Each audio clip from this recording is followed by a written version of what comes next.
మీరు Delhi liquor scam ను గనక క్షుణ్ణంగా పరిశీలిస్తే 2022 నవంబర్ 9న లిక్కర్ కేసు విషయంలో విచారణ నిమిత్తం అరబిందో ఫార్మా డైరెక్టర్ మరియు అరబిందో రియాల్టీ ఎండి అయిన శరత్ చంద్రారెడ్డిని ఈడీ ఢిల్లీకి పిలిపించి అరెస్టు చేసింది. ఆ తర్వాత 5 రోజులకే అరబిందో ఫార్మా సంస్థ సుమారు 5 కోట్ల రూపాయల్ని ఎలక్టోరల్ బాండ్ రూపంలో బీజేపీకి డొనేషన్ అందజేసింది.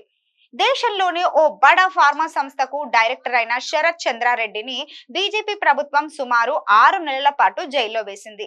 ఆ 6 నెలల్లో సుమారు 9 రకాల స్టేట్మెంట్లను ఇచ్చానని ఆయన స్వయంగా కోర్టుకు తెలిపారు.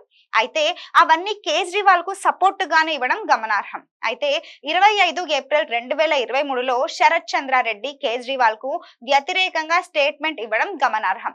ఆ మరుసటి నెలల్లోనే అంటే మే నెలల్లోనే ఈడీ శరత్ చంద్రారెడ్డికి బెయిల్ మంజూరు చేసింది. తర్వాత జూన్ లో ఆయన ఈడీకి అప్రూవర్ గా మారిపోయారు.